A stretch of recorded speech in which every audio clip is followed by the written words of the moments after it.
Hi, folks.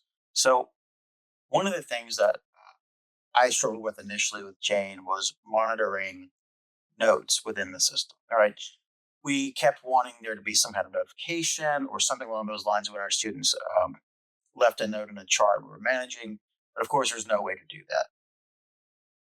In upcoming few months, there's a possibility we'll get the supervising module. I know that they're working on it. I've seen it in action. It does a really good job, but unfortunately, it doesn't support our current structure.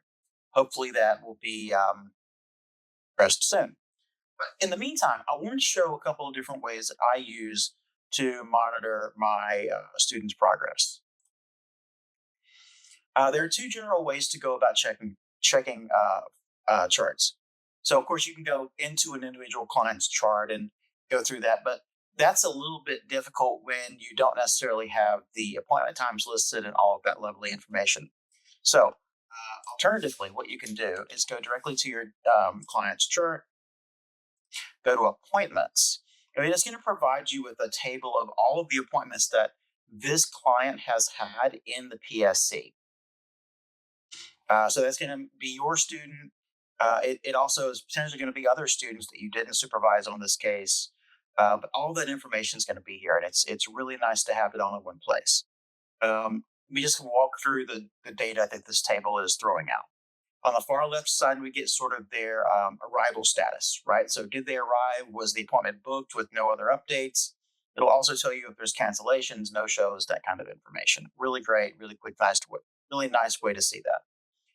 We also get information about the date and time of the appointment, the type of session it was, which student it was that led the case. So you can see here a couple of students have used the Jane Doe account in the past, Jane Doe client, to test out features in Jane here and there.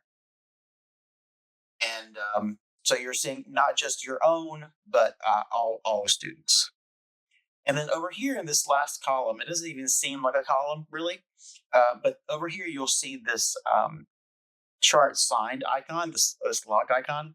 When that pops up, it means this appointment has been associated with a particular note. That note has been completed and signed in the system. This doesn't mean that you as a supervisor have signed it per se, but it does mean that the student has signed it. And so you'll also see your charts for these clients in here as well, where you've gone in and signed that information behind them, at least, again, until we get that supervision module in place. I find this to be really helpful and a really nice way to get a sense of what's going on with the clients. Another really nice feature of this is that you can actually filter it a bit. So let's say I only want to look at those sessions where I would anticipate there needs to be a note. And so I would go in here, I would click on arrived.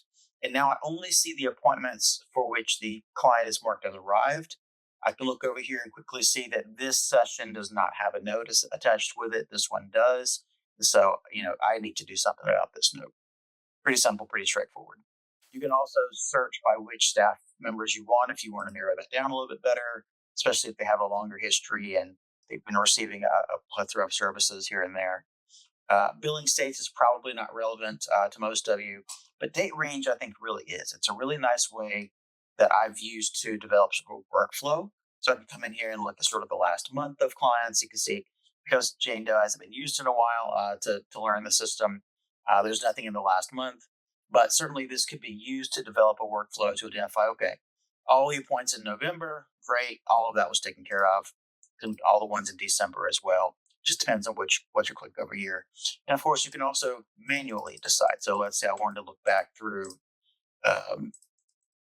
July 1st, easy peasy, here are all those notes.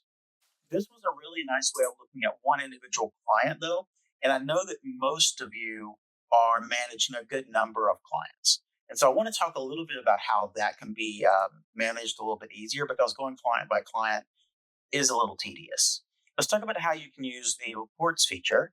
So we'll go to reports and appointments to look at multiple staff members' appointments over time. So this is a really nice way to look at your supervisee's activity. So once you're in here, we're going to get a lot of the same information from the clients table that we just talked about. But up here, the filters are a little bit different. Again, we have the all states, so we can limit this to just arrived appointments.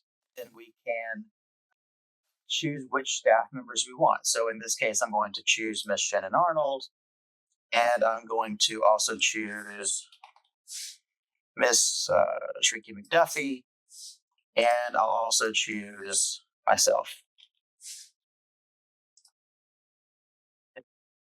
So you can click off, and you can see that all three of us are selected.